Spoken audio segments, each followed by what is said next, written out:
할렐루야. 오늘도 참으로 좋은 날입니다. 하나님이 여러분에게 놀라운 은혜를 베풀어 주십니다.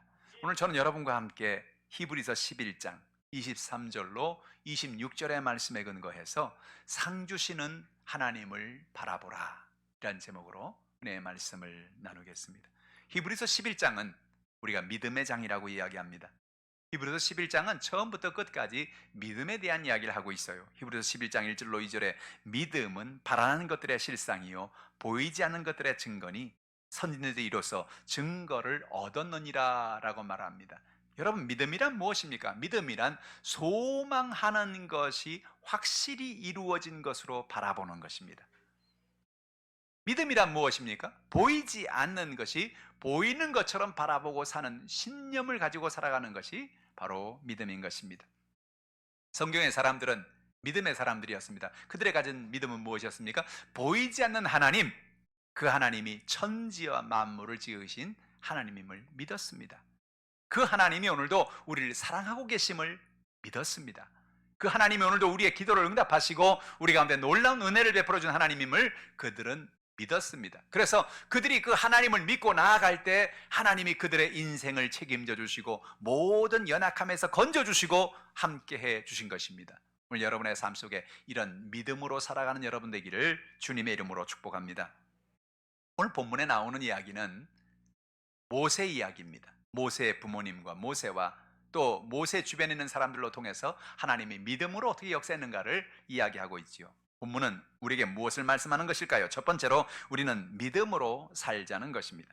이스라엘 백성들은 가나안 땅에서 기근이 들었습니다. 그래서 그들은 양식을 얻지 못해 고통을 당하는데 저 애굽에서 요셉이라고 하는 그 형제가, 그들은 하나님 은혜 가운데 애굽의 총리가 되었다는 하나님의 은혜를 받고 가족 모두가 약 70여 명이 그곳에 이민을 하게 된 것입니다. 과거 우리 한국에도 저 미국이나 저 남미나 정말 우리 한국이 60년대 70년대 어려울 때 이곳에 남미 오면은 잘 살 수 있다, 미국에 오면 잘 살 수 있다, 그래서 가족들이 이민 초청을 해서 그렇게 갔던 것처럼 마치 이스라엘 백성들이 그렇게 애굽에 가서 이민을 가서 살았던 거예요. 처음엔 참 좋았어요. 그런데 요셉도 죽고 요셉을 아는 왕들도 죽고 그러고 나서 한 430년이 지나가면서 아주 큰 고통을 받게 된 것입니다. 왜 그러냐? 이스라엘 백성 가운데 점점 남자들이 많이 태어나는 것이죠. 당시 출애굽할 때 당시에 보면은 남자들의 숫자만 해도 약 60만 명이 됐다는 거예요. 얼마나 많은 인구가 되었습니까? 그러니까 애굽에서는 이 이스라엘 백성들을 위협적인 존재로 보고 있는 거죠. 저 사람들이 혹시 무슨 데모를 일으킨다든지 뭘 쿠데타를 일으키나 그러면 큰일 난단 말이죠. 그래서 다른 생각을 하지 못하도록 그들은 성을 짓게 만들고 창고를 짓게 만들고 엄청난 노역에 시달리게 만든 겁니다. 얼마나 힘들었겠습니까? 그 시기에 모세가 태어난 것입니다. 당시의 왕은 아이들 가운데 사내아이가 태어나면 다 죽이라 그랬어요. 왜? 남자들이 너무 많이 생기니까. 여자아이들은 태어나도 괜찮지만 남자아이들은 안 된다. 남자를 다 죽이라는 것입니다. 그런데 그 가운데 모세의 부모는 믿음으로 모세를 낳았습니다. 출애굽기 2장 2절에 그 여자가 임신하여, 여기서 말하는 여자는 모세 어머니를 말하는 거예요. 아들을 낳으니 그가 잘생긴 것을 보고 석 달 동안 그를 숨겼으나, 잘생기고 봐야 될 것 같아요. 모세가 태어났는데 잘생겼어요. 그러니까 잘생긴 아이를 석 달 동안 숨겼다는 거예요. 잘생겼어요. 그래서 이 아이를 죽일 수가 없었어요. 저는 이 말씀을 묵상하면서 정말 모세가 잘생겼을까? 모세가 잘생겨서 그랬을까? 근데 사실은 그게 아니고 어머니 눈에 그렇다는 거죠. 어머니 눈에 못생긴 애가 어디 있겠어요? 아이고 잘생겼다. 남들이 보면 전혀 아닌데 그 어머니 아버지는 막 잘생겼다가 난리가 나는 거예요. 그게 어머니 아버지의 마음이지요. 사내아이가 태어났는데 이 아이를 어떻게 죽이겠냐는 거예요. 이 아이를 내가 10달 동안 배 아파서 낳은 아이를, 이 아이를 어떻게 죽이겠냐는 거예요. 그래서 그 어머니는, 그 아버지는 그 아이를 죽이지 않기로 결단합니다. 근데 여러분, 이건 심각한 문제죠. 왜냐하면 당시의 왕의 명령은 사내아이가 태어나면 죽여라라는 말은 무슨 얘기냐면, 만약에 죽이지 않으면 그 부모가 거기에 대한 불이익을 당할 수밖에 없는 거예요. 부모가 죽을 수도 있는 거예요. 자기의 생명을 걸고 자기의 목숨을 걸고 그 아들을 살린 것이죠. 그런데 석 달을 키웠는데 이 아이를 석 달을 키우다 보니까 이 아이가 점점 목소리가 커지는 거죠. 사람들이 보통 주변에 있는 사람이 묻지 않았을까요? 아유, 뭐 났어요? 아유, 뭐 딸이겠죠. 아, 뭐 맞아요, 딸 났어요. 아유, 그러고 아무 일 없는 것처럼 이렇게 지냈는데 점점 하루 이틀 지나면서 3개월 이렇게 돼가면서 이 아이가 우는 소리가 목소리가 목청이 벌써 남자애하고 여자애는 다르잖아요. 야, 이제는 방법이 없다. 출애굽기 2장 3절에 더 숨길 수 없게 되매라고 말하면 더 숨길 수 없게 되었어요. 얼마나 고민이 됐을까요? 어떻게 하지? 이 아이를 죽여야 되나? 어떻게 우리가 우리 아들을 죽여? 어떻게 이 아이를 죽여? 그래서 그들은 많은 기도를 했을 거예요. 그러다가 어느 날 그들의 마음속에 분명한 믿음이 생겼어요. 뭐요? 하나님께 이 아이를 맡기자. 우리가 이 아이를 살릴 수가 없다. 우리가 이 아이를 키울 수가 없다. 이 아이를 하나님이 주셨으니 이 아이를 하나님이 책임져 주실 것이다 하는 그런 믿음을 가지고 그들은 갈대 상자를 가져다가 그 갈대 상자로 아이가 누울 수 있는 그런 작은 배를 만듭니다. 2장 3절이죠. 더 숨길 게 없게 되어 그를 위하여 갈대 상자를 가져다가 역청과 나무진을 칠하고 아기를 거기다 아마 나일강가에 갈대 사이에 두었다고 이야기하는 것입니다. 그냥 나일강에 갖다 버린 게 아니에요. 이 아이가 갈대 상자에 담겨서 역청과 나무진을 칠한다는 건 뭐냐? 이 갈대 상자를 방수를 하는 걸 말하는 거예요. 방수를 해서 방수한 이 갈대 상자를 나일강에다가 띄우는 것입니다. 무엇입니까? 이제는 하나님께 맡깁니다.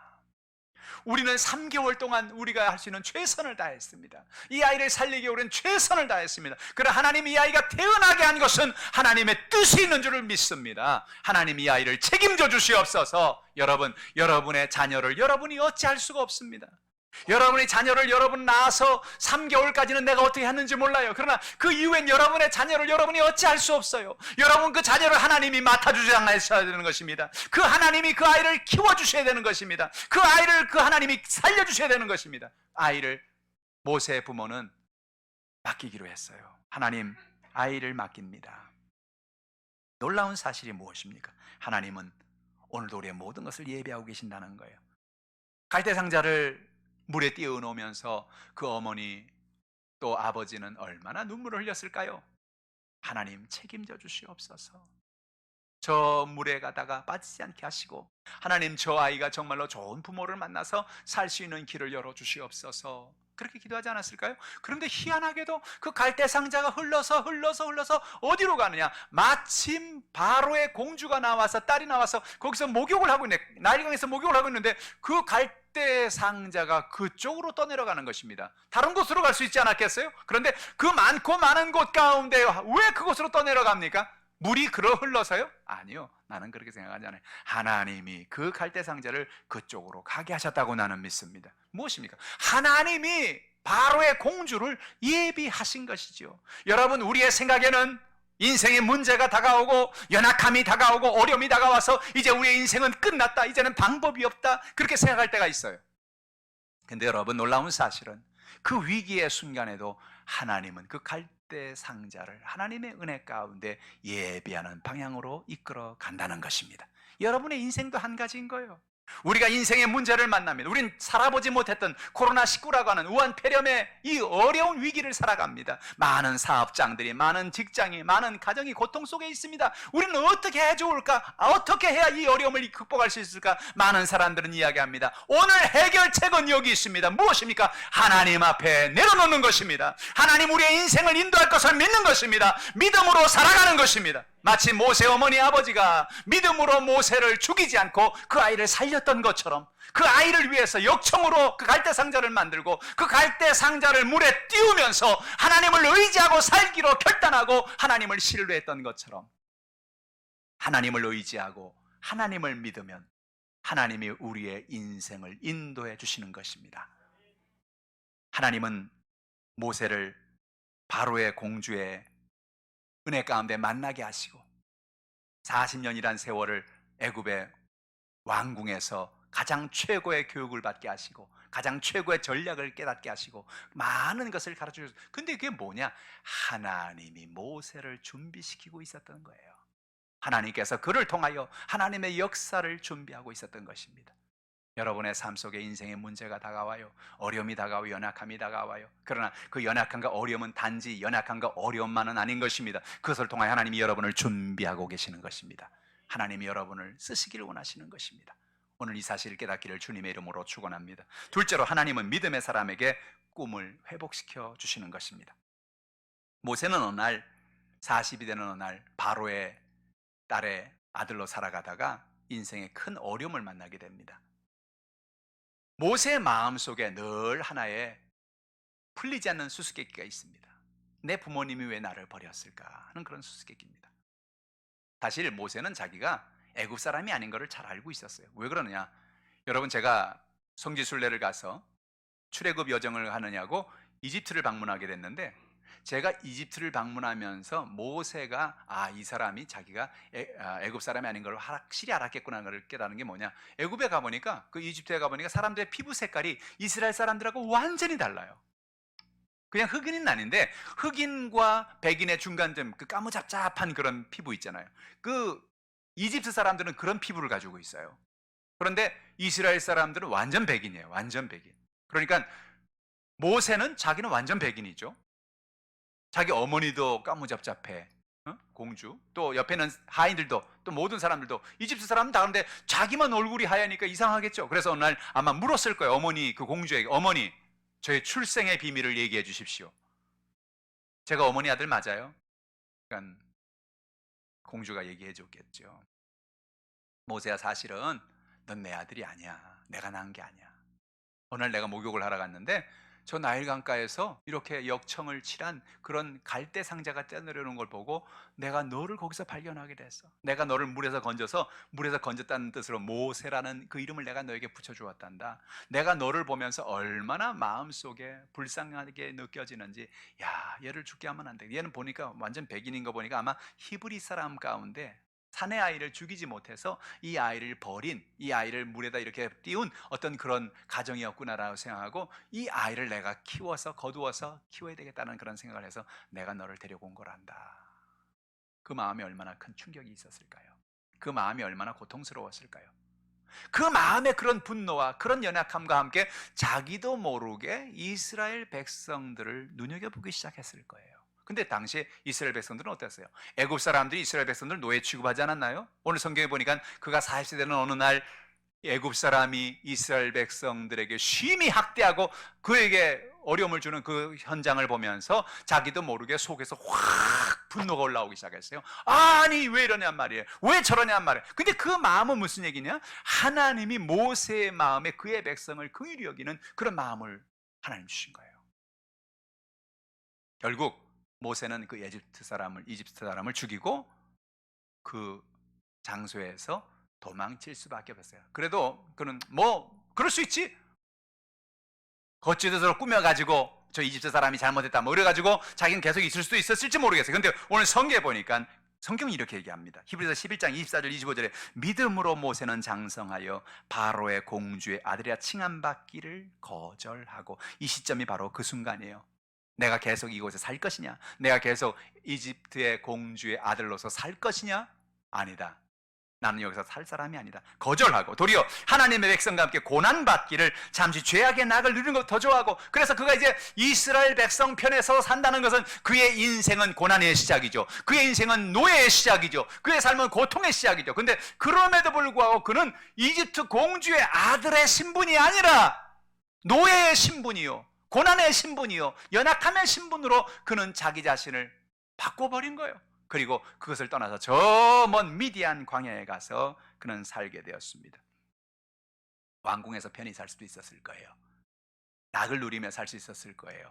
그런데 그 고난의 낙을, 그 죄악의 낙을 즐거워하지 아니하고 하나님 말씀을 따라 하나님의 백성으로 살기로 그는 결단한 것입니다. 여러분, 결단하시기를 주님의 이름으로 축복합니다. 신앙이란 무엇입니까? 하나님 앞에 믿음으로 살기로 결단하는 것입니다. 하나님은 모세의 꿈을 회복시켜 주십니다. 모세는 애굽 땅에서 도망가고 나서 미디안이란 생면부지의 땅에 가서 그는 사는데, 거기서 참 은혜를 얻게 됩니다. 그곳에 어떤 은혜를 만납니까? 이드로라는 미디안 땅의 한 제사장을 만나게 되는데, 그 이드로라는 사람이 모세를 보는 순간 이 사람은 보통 사람이 아니다라는 그런 느낌을 받았어요. 그래가지고 그의 집에 와서 일을 시킵니다. 처음에는 뭐 아르바이트를 시켰겠죠. 양을 치고 뭐 하는 걸 보면서 행동하는 걸 보니까 많이 배운 사람이고, 뭐 재산도 없고 가진 것도 아무것도 없고 아무것도 배경도 없음에도 불구하고 이 사람 보통 사람이 아니구나라는 그런 느낌을 가지고 지켜보다가 어느 날 자기 딸을 이 사람에게 결혼을 시킵니다. 그래서 40년을 모세는 자기의 정체를 숨기고 40년을 미디안 광야에서 살게 됩니다. 모세의 모든 꿈은 죽어버린 것 같았습니다. 모세의 모든 소망은 죽어버린 것 같았습니다.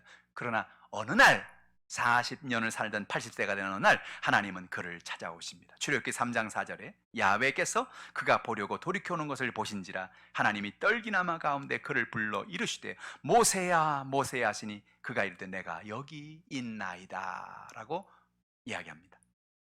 이 떨기나무라는 나무는 지금도 저 시내산에 가면 성 캐더린 스톤이라는 곳에 가면 떨기나무가 보존되어 있는데, 그 떨기나무는 마치 우리나라 나무로 말하면 수양 버늘같이 그렇게 그냥 축축 처진 그런 나무예요. 그러니까 그 잎사귀 잎도 약하고 그냥 쌀이버섯 같은 쌀이대 같은 그런 나무대인데, 그 나무에 불이 붙으면 그냥 확 타버리는 것입니다. 그냥 불이 붙으면 그냥 확 타서 금방 없어지는 건데, 희한하게도 10분이 지나고 20분이 지나고 30분이 지나도 모세가 가만히 지켜보고 있는 거예요. 그 나무가 계속 불은 붙었는데 불이 꺼지지 않는 겁니다. 야, 희한한 나무인데 저 뭔 나무가 저렇게 오래 타지? 해서 신기해서 가는데 그 불꽃 가운데 하나님의 음성이 들립니다. 모세야 모세야. 하나님이 모세를 부르고 계시는 거예요. 놀라운 사실은 하나님은 모세가 광야에 나온 그날부터 한순간도 모세에게 눈을 떼지 않았어요. 모세가 어딜 가든지 무엇을 하든지 그와 동행하셨어요. 그래서 이제 하나님의 때가 되어 그를 불러서 하나님의 일꾼으로 하나님이 사용하시려고 그를 부르고 계시는 거죠. 할렐루야. 꿈을 잃어버렸습니다. 사명을 잃어버렸습니다. 그러나 하나님은 그에게 다시 꿈을 주십니다. 다시 사명을 주십니다. 모세야, 네가 40년 전에 마음에 품었던 생각이 있지. 네가 이스라엘 백성들 위해 살아야 되겠다. 이 사람들을 건져야 되겠다. 근데 네가 힘이 없어서 그 모든 걸 포기하고 이것에 와서 이렇게 사는 걸 내가 알고 있지. 그러나 이제 그때가 되었다. 내가 너를 이스라엘 백성들에게 보내야 되겠다. 그들을 인도하여 하나님의 영광을 위해 살게 하겠다고 말씀하신 것입니다. 처음에 모세는 이해가 되지 않았습니다. 하나님, 아니 그러시려면 40년 전에 하시지요. 저는 입술도 둔하고 말도 못하고 제가 이제 힘도 없어요. 제가 무슨 일을 할 수 있겠어요? 하나님 말합니다. 네가 힘이 없지만 나는 힘이 있다. 네가 말을 못하지만 나는 말을 한다. 네가 연약하지만 나는 너에게 능력을 주는 하나님이다. 할렐루야. 하나님은 모세에게 꿈을 주고 희망을 주고 용기를 허락해 주신 것입니다. 사랑하는 성도 여러분, 우리는 인생을 살면서 우리의 꿈이 무너져 내리는 날이 옵니다. 우리의 모든 소망이 무너져 내리는 날이 옵니다. 마음의 좌절과 절망이 다가옵니다. 코로나 바이러스를 통해서, 인생의 문제를 통해서, 가족 관계를 통해서, 삶의 연약함을 통해서 우리의 삶에 수많은 연약함과 어려움과 문제를 만납니다. 그러나 그 모든 연약함과 문제 가운데 하나님이 동행하고 계십니다. 함께 계십니다. 그 하나님을 의지하는 여러분 되기를 주님의 이름으로 축복합니다. 셋째로, 하나님이 주시는 상을 바라보고 살자는 것입니다. 히브리서 11장 6절은 말하기를 믿음의 주가 되시는 그 주님, 우리에게 상 주신 하나님을 바라보자고 이야기합니다. 특별히 11장 26절에 성경이 이렇게 말합니다. 그리스도를 위하여 받는 수모를 애굽의 모든 보화보다 더 큰 재물로 여겼으니 이는 상 주심을 바라봄이라 그랬어요.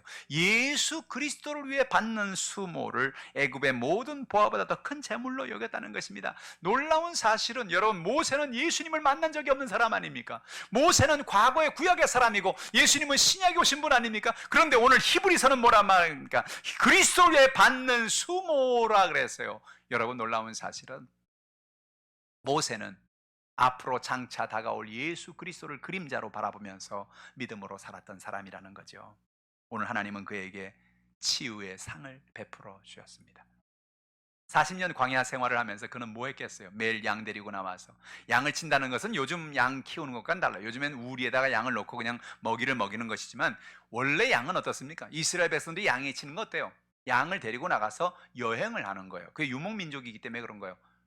한 곳에 풀을 다 뜯고 나면 또 다른 곳으로 옮기고 또 다른 곳으로 옮기고, 그래서 양이 풀을 먹는 모습을 보면서 물가에 가서 양을 물을 먹이는 모습을 보면서 멍하니 모세는 바라보고 있는 거예요. 그때 수십 가지, 5만 가지 생각이 다 떠올랐을 거예요. 왜 우리 부모는 나를 버렸을까?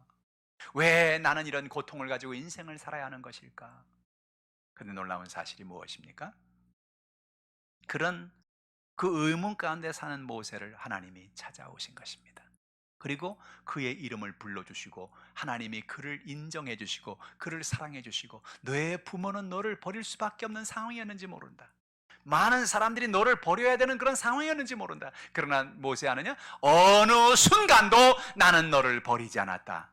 어느 순간도 나는 너를 떠나지 않았다. 나는 너를 사랑한다. 할렐루야. 모세의 마음에 치유가 임하는 순간입니다. 모세의 마음에 하나님의 은혜가 임하는 순간입니다. 인생을 살면서 우리는 수많은 상처를 가지고 살아갑니다. 어떤 사람은 상처에 빠져서 우리 부모가 나한테 이렇게 했지, 우리 형이 나한테 이렇게 했지, 어떤 누군가가 나한테 이런 상처를 주었지, 그 상처에 빠져서 매일같이 그 상처를 곱씹며 살아갑니다. 그러나 그것은 더 큰 쓴물을 줄 따름인 것입니다. 그 치유가 어디 있습니까? 내게 사람들이 상처를 주어도 하나님은 나를 사랑하신다. 하나님은 나를 인정하신다. 하나님은 나를 품어주신다 하는 그 하나님의 은혜를 바라볼 때, 십자가를 바라볼 때 우리의 마음의 상처가 치유되는 것입니다. 우리 마음이 고침받게 되는 것입니다. 모세는 엄청난 상을 받았어요. 하나님이 나를 사랑하시는구나 하는 은혜를 그는 깨닫게 된 것입니다. 치유의 상을 받았어요.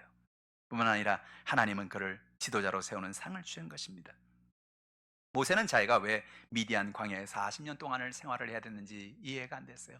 오늘 하나님 앞에 그렇게 물었는지도 몰라요. 하나님, 기왕이면 좀 일찍 찾아오시지. 제가 한 60대쯤 오셔서 저를 부르셨으면 훨씬 제가 일을 잘할 수 있지 않았겠어요? 아니, 왜 80대까지 기다리셨어요? 아마 그런 질문을 해야 됐는지도 몰라요. 그런데 하나님이 자신을 광야에서 40년 동안 살게 한 이유를 어느 날 그는 깨달았어요. 그렇습니까?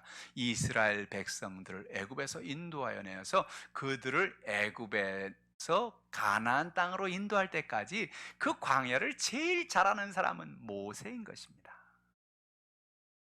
그 광야를 제일 잘하는 사람은 모세예요.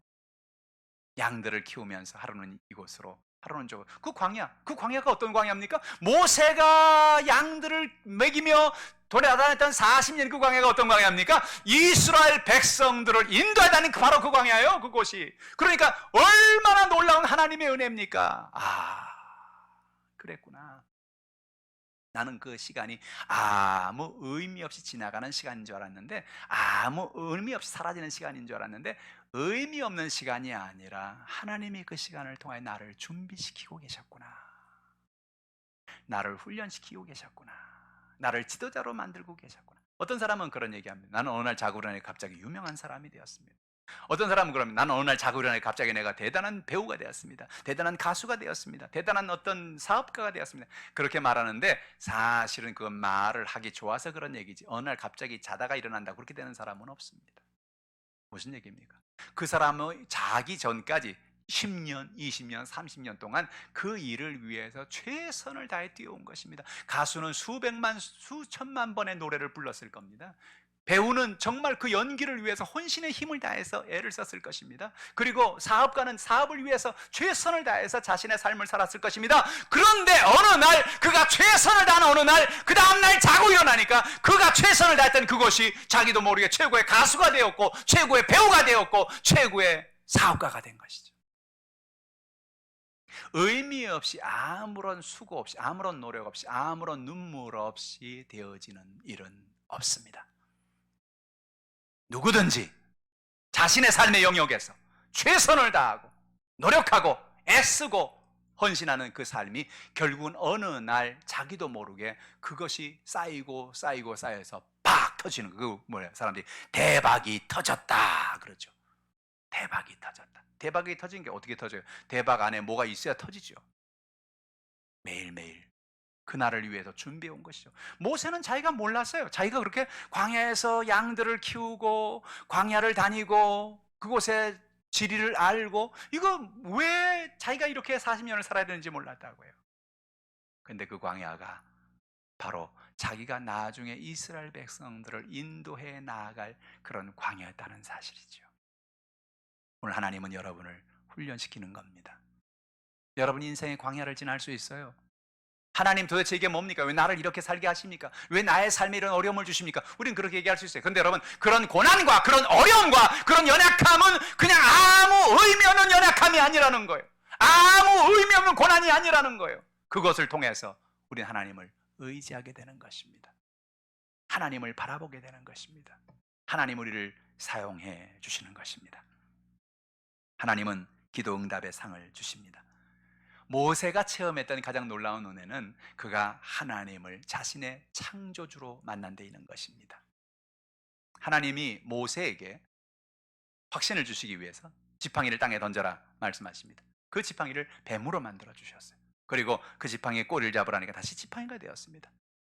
하나님이 모세에게 내 손을 내 가슴에 넣어라. 넣었더니 보니까 빼라. 그러니까 문둥병이 발했습니다.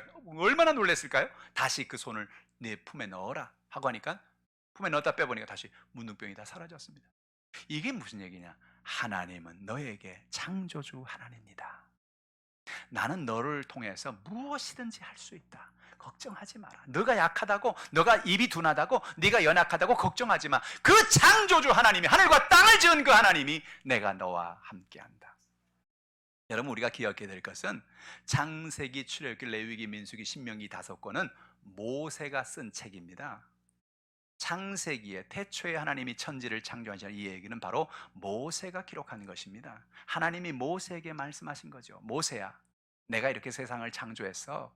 내가 이렇게 모든 것을 만들어서. 모세는 하나님을 만나고 하나님 이 40년의 광야를 통해서 이스라엘 백성을 인도할 때 하나님의 음성을 듣고 하나님의 말씀을 들으면서 하나님이 이런 분이구나, 하나님이 이런 놀라운 분이구나를 깨닫고, 그래서 그는 인생의 문제를 만날 때마다 창조주 되신 하나님 앞에 나가는 것입니다. 문제 해결자들이 하나님께 나가는 것입니다. 성경에 보니까 얼마나 많은 기도 응답을 받았나요? 출애굽기 15장 25절에 모세가 이스라엘 백성들을 이끌고 마라에 도착할 때 쓴 물이지 않았습니까? 25절에 모세가 야훼께 부르짖었더니 라는 말을 우리는 주목해야 합니다. 모세가 야훼께 부르짖었더니 할렐루야, 기도했다는 거예요. 왜? 창조주 하나님 앞에 나가서 문제를 만날 때 기도했더니 야훼께서 그에게 한 나무를 가리키시니 그가 물에 던지니 물이 달게 되었더라. 거기서 야훼께서 그들 위하여 법도와 율례를 정하시고 그들을 시험하셨다고 성경은 말하는 겁니다. 놀라운 사실이 무엇입니까? 하나님 앞에 기도하면 하나님은 내 기도를 응답해 주신다. 모세는 이 하나님을 믿었습니다. 기도의 상을, 응답의 상을 주신 하나님을 믿었던 것입니다. 모세가 이스라엘 백성들을 이끌어 가는데 르비딤에 도착했는데 갑자기 아말렉이 쳐들어왔어요. 한 번도 싸워본 적도 없고 무기도 없고 어떻게 될 줄 알 수 못하는 모세는 이제는 해결책이 없습니다. 하나님 우리를 도와주옵소서. 주님 앞에 나가 기도합니다. 출애굽기 17장 8절로 9절입니다. 그때 아말렉이 와서 이스라엘과 르비딤에서 싸우니라. 모세가 여호수아에게 이르되 우리를 위하여 사람을 택하여 나가서 아말렉과 싸우라. 내일 내가 하나님의 지팡이를 손에 잡고 산 꼭대기에 서리라고 말합니다. 여호수아에게 너는 가서 싸워, 나는 산에 올라가 기도할게. 할렐루야. 모세가 기도만 한 게 아니라는 사실 여러분 주목하시길 바랍니다. 모세가 기도만 한 게 아니에요. 나가 싸우라는 것입니다. 우리가 할 일은 우리가 하라는 것입니다. 내가 최선을 다해서 노력할 것은 노력하라는 것입니다. 그리고 그 다음의 것은 하나님께 맡기라는 것입니다. 하나님을 의지하라는 것입니다. 그래서 모세가 하나님 앞에 나가 기도하죠. 하나님 도와달라고, 하나님 역사해달라고 간절히 간구할 때 하나님은 그의 기도를 들어주셔서 아말렉으로부터 사는 놀라운 기적을 베풀어 주신 것입니다. 사랑하는 성도 여러분, 오늘도 우리는 인생을 살아가면서 수많은 인생의 문제를 만납니다. 많은 사람들은 말합니다. 이제 코로나19 이후의 세상은 어떻게 변할 것인가? 많은 것이 온라인으로 되어질 것이다. 많은 것이 사람들의 접촉을 피하는 어떤 그런 것으로 될 것이다. 수많은 이야기를 합니다. 그러나 여러분, 정말 중요한 건 뭐냐? 코로나 이전과 이후에도 전혀 변함이 없는 중요한 사실인데 그건 뭐냐? 천지와 만물을 지으신 하나님, 창조주 되신 하나님이 우리와 함께 하신다는 거예요. 그 하나님을 믿으라는 것입니다. 그 창조주 하나님을 믿으라는 것입니다. 그 하나님께서 우리의 길을 열어주시고 우리의 삶을 인도해 주시는 것입니다. 여러분 인생을 살아갈 때 마음에 염려가 다가옵니다. 근심이 다가옵니다. 그래서 나도 모르게 꿈을 잃어버리고 희망을 잃어버릴 수 있습니다. 그러나 하나님은 오늘도 여러분을 찾아오십니다.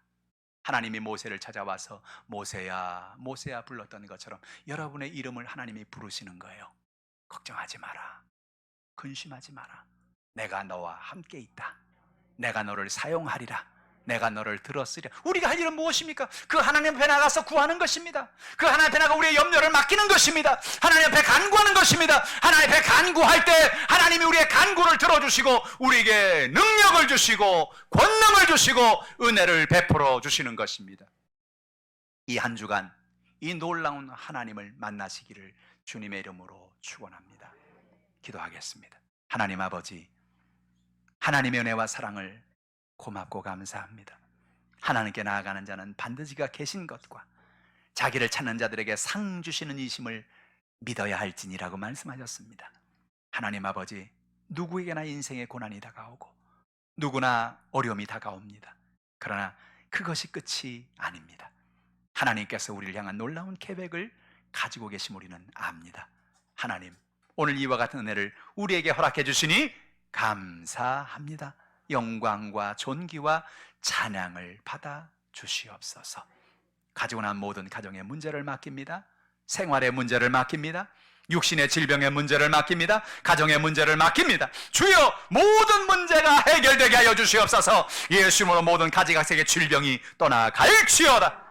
여기도 순복음 하나님께 성령의 기름을 부어주시옵시고 모든 주의 백성들에게 주의 은혜를 베풀어 주시옵소서. 모든 연약함과 문제가 떠나갈지어다. 도말될지어다. 하나님이여 역사해 주시옵소서. 우리 모든 주의 백성들에게 믿음을 더하여 주옵소서. 창조주 하나님, 좋으신 하나님을 의지하며 날마다 승리하는 삶을 살도록 인도하여 주시옵소서. 감사드리며 예수님의 이름으로 기도하옵나이다. 아멘. 말씀을 생각하시면서 우리가 통성으로 기도합시다. 하나님 앞에 고백합시다.